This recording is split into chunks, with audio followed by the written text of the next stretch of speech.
Hey everybody, Marcus Crawford here with the Idaho Quadcopter channel. A shout out to drone enthusiasts everywhere, and as always, a big shout out to all of my friends at the Drone Seekers.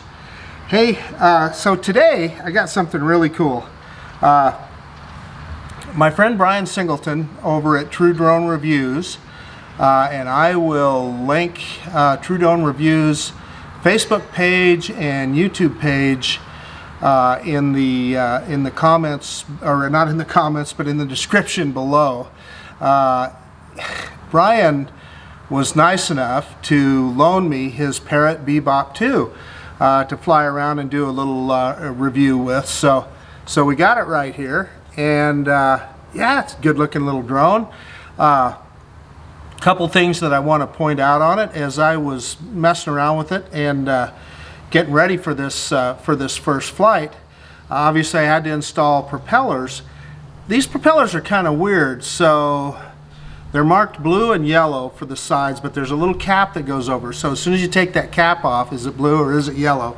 But fortunately Bryan had, there's little stickers that were on top of the props too. So Bryan had stickers on the props so I could tell which was which. I mean, you would be able to tell anyway by the way they twist on, but it's still just a little bit awkward, and it's kind of awkward getting them on here too. There's a tool that you put over the top, and you got to twist the that holds the motor, and then by these screws, and then you twist the prop on there. So it's kind of weird, and so I did. I can't remember which was blue and which was yellow, but I did the opposite. I did the black props one color and the white props the other. So when I take them off and I've got the stickers back in the box, I'll know which is which. And then the controller. So this is kind of a little different antenna system that I've ever seen on a controller. The other thing that I noticed, let me put my iPhone on here so you can see it. So the iPhone fits pretty good. This thing squeezes shut, squeezes your iPhone like, or whatever kind of mobile phone you're using, but the USB port is on this side, and then the way they put the hole for where you can plug your phone in is on the opposite side. So you got to have a long cable. I usually use shorter cables, but I brought one of my longer iPhone data cables so that I could plug it in. But you know, it just makes it just a little bit, you know, I would say there, if I can get that plugged in there. You know, then you got this thing flopping around, and had they put either this hole on the other side so you could flip it around, or this port on the other side. Anyway, just a little niggling little engineering thing that they could have done better. And this control is just a little different. Now I read up on all these, on what everything does, and I was just thinking to myself just now, I've probably forgotten most of them. So a lot of this is going to be by trial and error. I did download the Free Flight Pro app as opposed to Free Flight 6 that I use on the Anafi. Anyway, it records in 1080p, 30 frames per second was the max I saw on there. If that's different, somebody let me know, but when I looked in the menu, that was the max I saw. But then it has rather than a mechanical gimbal, it's got a three-way electronic gimbal. And the videos that I have seen online look pretty darn good. So anyway, we'll look at that and we'll be able to compare and see how stable it is. Oh, the other thing about it is I looked all over this thing for an SD card slot. Hey, it doesn't have one. It's got 8 gigabytes of internal memory. And so it records to internal memory on there, and then you hook to the micro USB slot on the back, and that's how you download directly off of the bird. Or I'm sure there's probably a way you can record to your phone too, but I don't know about the quality. In any case, we'll take a look at that when we get it flying. But yeah, I mean, bear with me because I'll probably stumble through part of this, but I'm going to try and do a screen recording on my iPhone so you can see what I'm doing. And let's put the thing in the air, and we're not going to get too carried away. We're just going to fly it around the park here. I'm at Heroes Park in Meridian, place I usually fly under the picnic shelter right now. It gives us a little shade, so it's easier to see the FPV. And yeah, let's put it in the air and see how it looks. And thank you, Bryan.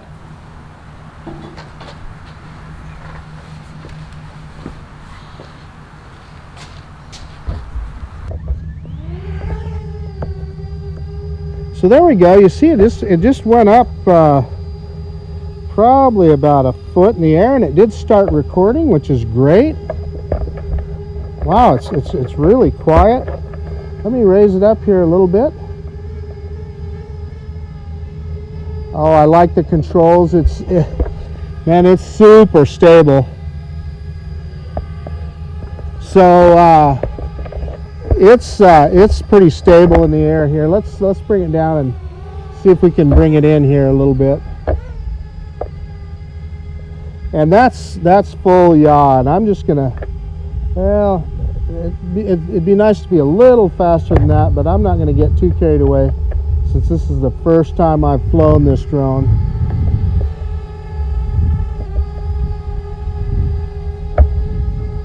So let's see if we can bring it in here to the camera a little bit.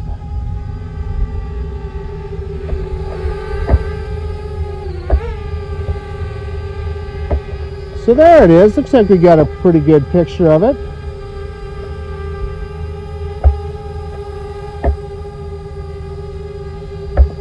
Okay, let's do a quick yaw around here. I'll back it up just a little. So unfortunately, right here, I was oblivious to the fact that not only was I not recording on the Canon M50, therefore getting some audio there, but also the app had crashed. And once the app crashed, it was no longer recording audio on the iPhone either because the screen recording quit. So here you have it. We just flew around for a little bit, and I was trying to get in close here so you could get a look at the drone. I like flying it in close to the Canon M50, and that way you get a good look at the drone in flight. And this Bebop 2 is such a smooth little bird, it was easy to do. And then we did a quick pull away shot.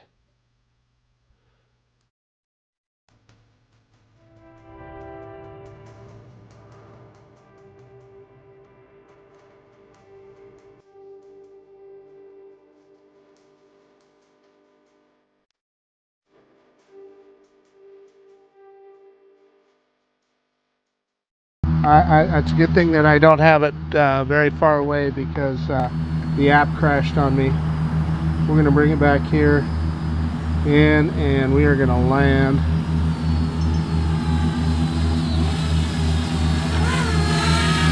Here comes the mower, so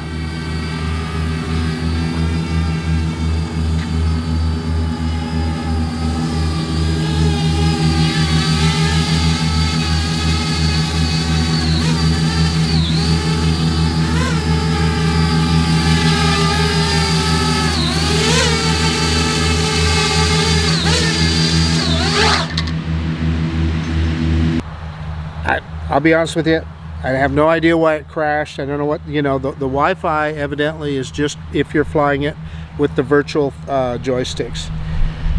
So anyway, let's go ahead and take off again.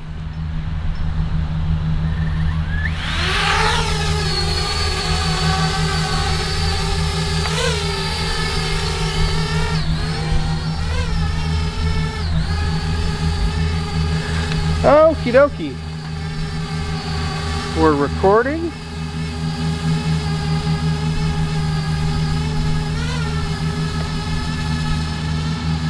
So it really does not fly terribly fast, but that's okay with me. And it does have detents on the controller, so that's huge, especially for somebody like me. So we're up at about 235 feet. We don't need to go any higher than that. Looks like we got a nice stable horizon. And I'm telling you, just looking at the FPV, it looks really freaking good.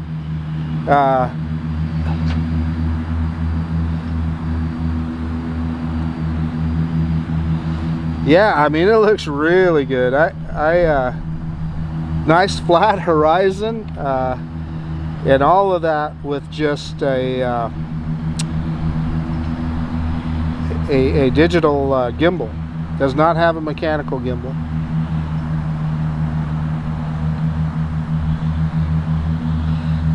So I have a little icon flashing on the right side of the screen, a little Wi-Fi icon, it looks like. Whoop, yeah, so now, yeah, so we lost connection there for a second. And I have no idea. I don't know if I'm getting out of range. We're out about 485 feet. I don't know what the range of this bird is. I'm telling you, the picture though looks really good. So we're going to come back. I'm just yawing around here. There's the lawnmowers that were making some noise. Let's come back the other way.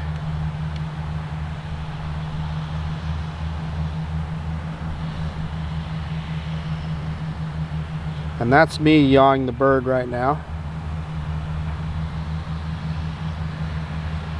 So let's see, I am looking, oh yeah, there's the battery meter at the bottom, tells me I'm at 67%.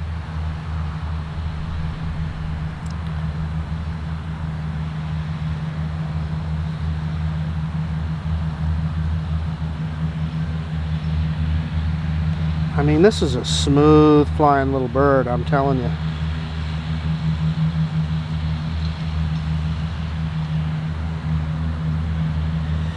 Okay, there we are. That's the picnic shelter that I'm standing under. Let me see. I'm going to take a chance, and I'm going to see if this left. It's not a scroll wheel. It's kind of a lever. Controls. Yeah, it does. So that controls. I mean, I guess you could call it the gimbal. It's not really a gimbal. But mechanically, that's pointing the camera. So it looks really good. Let's bring it back to us.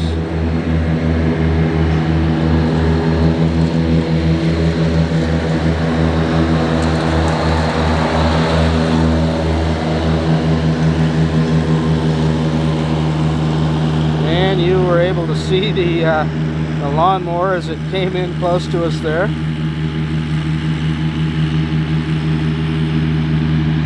And we took it up about 150 feet there, or 158 feet. Let's bring it down here a little.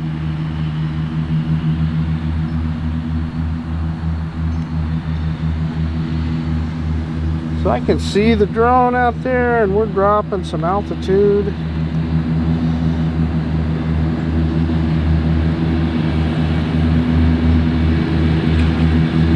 You can see the lawnmower coming in, and you can see the noise level coming up there a little bit. And we do the U-turn.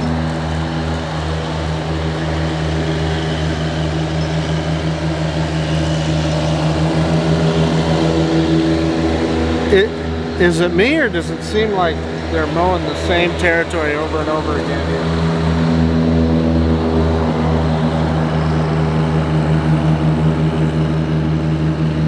I'd swear we covered that same ground already. Let's see, let's bring it in.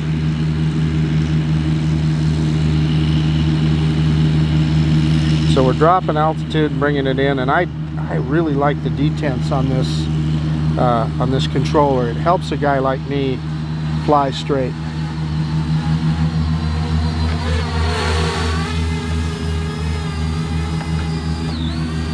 So I don't know why I lost why the app crashed there earlier.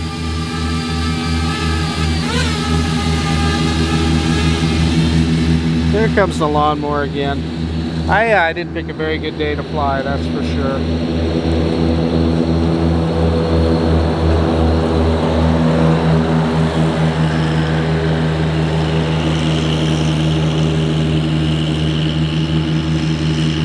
Although you guys do get you're getting a good look at the groundskeeping out here. I swear the last time I was out here they were doing the mowing on a Tuesday, but I don't know. What do I know?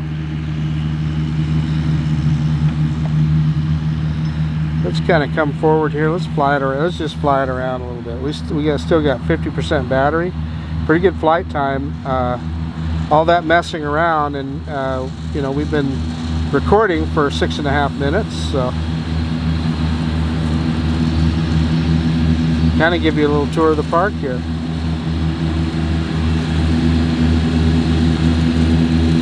Kind of a play area right there. Oh, I get it. That Wi-Fi thing is telling me where the drone is at.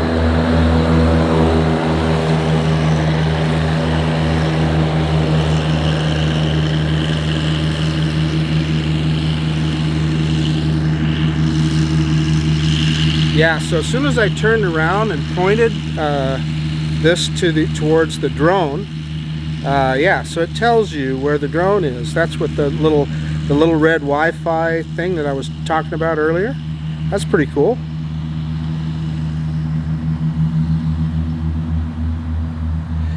There's the other mower out there on the other side.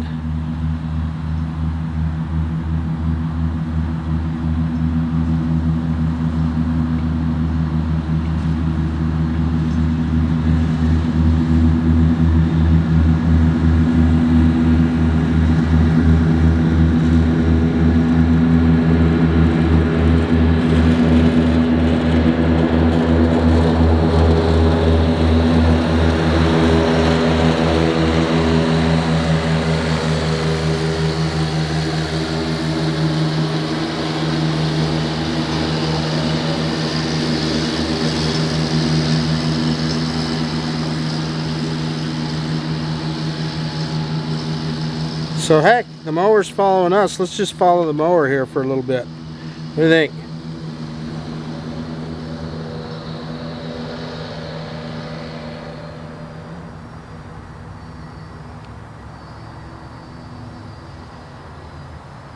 Oh, there he shut her down. Must be a restroom break.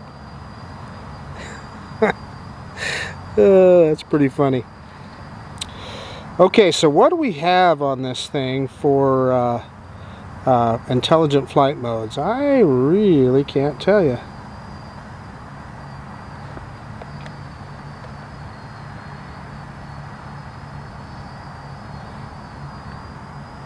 I'm telling you, this is a smooth flying drone though. It's not particularly fast. There may be a sport mode that I just haven't seen yet.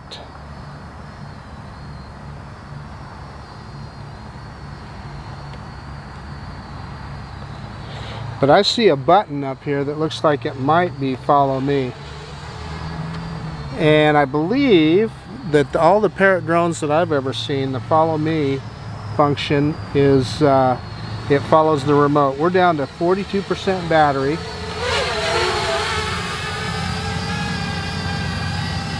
Let's push that button and see what it does.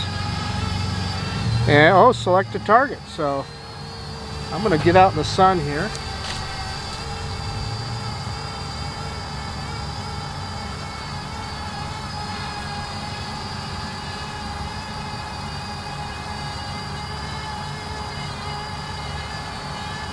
Sorry guys, it's taking me a second, but I'm just not real familiar with the controls on this thing. I keep pushing the gimbal the wrong way, etc. Okay, so it seems like it's got me. Let's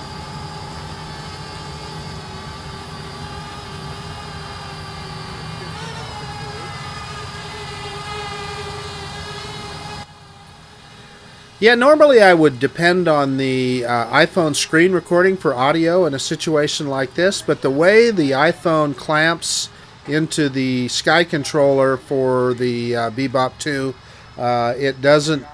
what it does is it covers the microphone, so it's real muffled and you can't really hear it. So heck, instead let's just play a little music.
I was too high up for the Bebop 2 to capture me, so I brought it in just a little bit closer so we could get a capture again.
I really wanted to put the little Bebop 2 through the good test here, and of course it lost me behind the tree, and I'm up at a high enough altitude. I was a pretty small target there for it to follow, but I thought it did pretty darn good.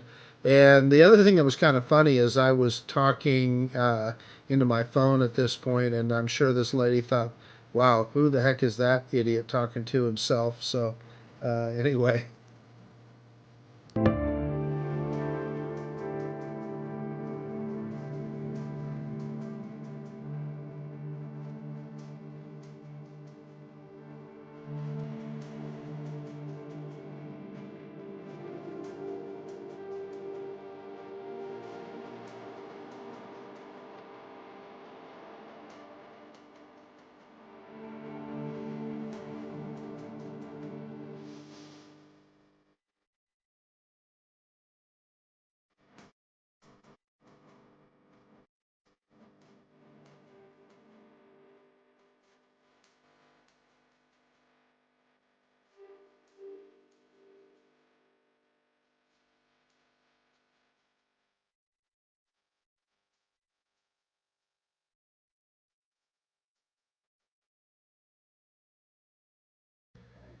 Right here, I was trying to see if I could see the lens move inside the camera on the Bebop 2 as I moved it up and down to see if there was any mechanical movement. And there's not. So, looking up and down the gimbal, all of that is within the electronics itself. So, kind of an interesting way to do it. And then, of course, thought I should do a quick pull away shot here before we land.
Hey, okay, yeah, let's just do a quick conclusion here. So we flew the Parrot Bebop 2 on loan from my friend Bryan Singleton over at True Drone Reviews.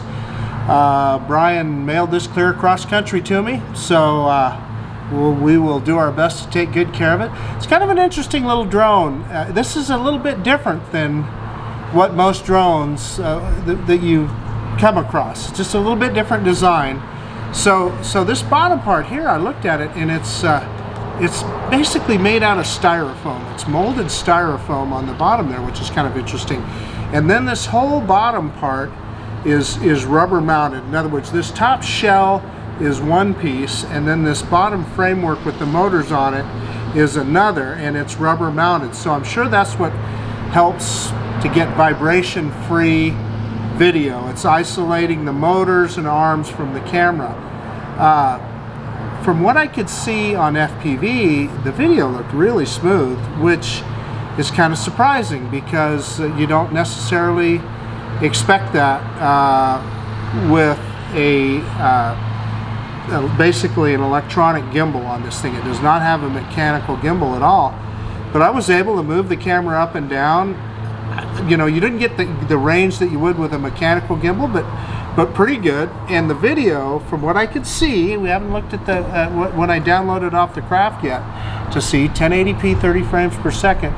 We'll see what it looks like. But it looked pretty stable in the video. I had some trouble at first when I took off there. I'm not sure what happened there. The app crashed, and what was weird was my camera, this Canon camera, kind of crashed at the same time. So I don't know what was up there, but anyway, we got it going again, and then I was not able to reconnect to the app. It kept telling me that it was looking for FPV glasses. So obviously I'm not using FPV glasses. I was using the iPhone. So then that made me think, okay, gosh, am I connected to it wrong? Am I not supposed to be using a OTG cable? So what I did then was I connected it to Wi-Fi on my iPhone, and it still didn't connect. And I think that's because if you can fly this drone just with your phone, but it's a whole different app. So I just got a little mixed up there. I watched several tutorial videos, and I knew that I'd watched videos about people connecting to it via Wi-Fi. So I thought, well, geez, maybe I was doing it wrong and I didn't need this. Well, I did. I hooked it back up, and we got FPV back. Why we lost it that first time, I have no clue. Why the app crashed, I have no idea. Don't know. You know, I'll look back. It could have been my iPhone. I wonder if you know, I didn't have my iPhone in quiet mode or do not disturb, so maybe something came through on my iPhone that knocked it off. I'll see that as I go through the screen recording, because it kicked off the screen recording as well. Anyway, we landed it. Took off again, and of course we had lawnmowers running around here, but that's okay. That's their job, and we coped with that well. But we flew it around the park here. Range-wise, it didn't seem like, you know, I really was reticent to go too far with it, you know, for a couple of reasons. Number one, it's not my drone, and number two, you know, I don't think it's a drone that was meant to be flown very far. It's basically a video selfie drone. I mean, I think I just don't think it's intended to go out more than 500 feet or so. It's intended to be something that you keep in pretty close to you. The control is something that's a little different than what I'm used to. You know, it's got this kind of unique looking antenna on here, and the controls are different than what I'm used to. Yeah, we got a lawnmower coming by here again, so we'll wait just a second.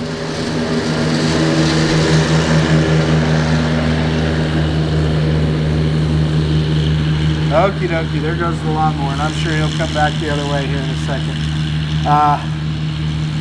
But it was a good flight. We tried follow me mode, and we drew us I thought Parrot liked to follow the controller, but it appeared to be an optical situation, because it asked you to draw a square around, you know, whatever you were following, which in this case was me. And it worked really well. I took it up pretty high because I wanted to get up high enough altitude. And here comes that lawnmower again. It's going to get louder. But I wanted to get high enough altitude that you could, that I wouldn't run into anything.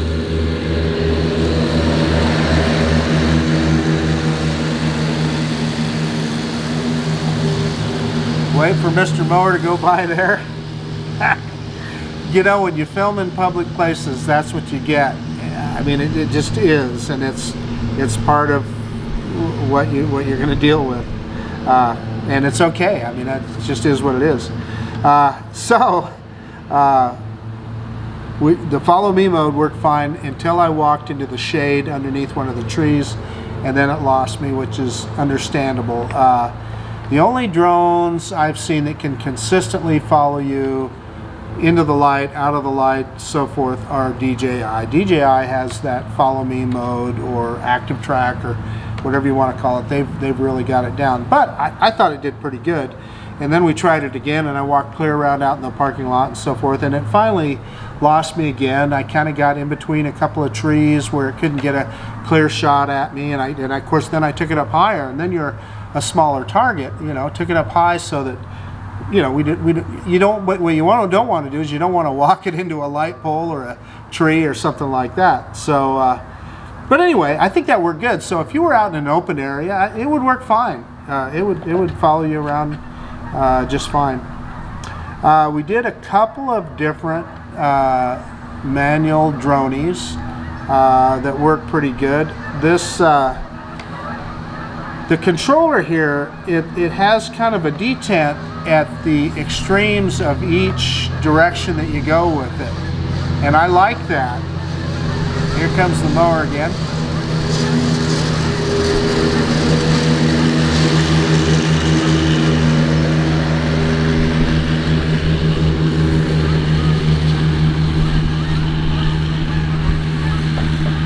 God, we got a bunch of geese flying over. I don't know if you guys can hear them or not. Man, boy. Probably 100 or more geese flying by in several different formations. It's that time of the year. But anyway, there's kind of the shape of this thing. There's detents at the extremes of the controls, which is really handy because, at least for somebody like me, it allows me to know that I'm either going straight up without yawing or straight forward without rolling. So I really like that on this controller. What else did we try? I guess that was about it. Here comes that lawnmower again, so we're going to let him go by.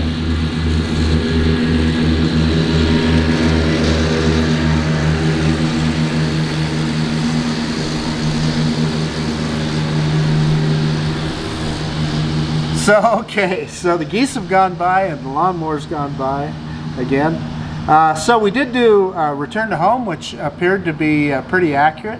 It was coming down really fast, so I aborted that return to home, and because you know what, I'll be honest with you, I'm not sure how accurately it would have landed. It was coming down so fast, I didn't want to make a mistake, so I aborted it and then landed it manually. But yeah, that's about it. Until we can take a look at the video and stability here, you know, I won't know for certain, but it seemed pretty darn stable.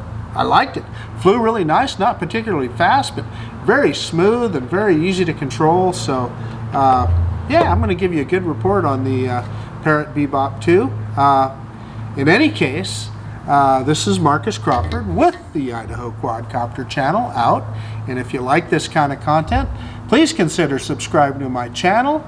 And I really appreciate you taking the time out to watch this video. And here comes that lawnmower again. So I'll see you on the next one. We got the Parrot Bebop 2 with electronic gimbal, 1080p. There goes the lawnmower. Thanks, everybody.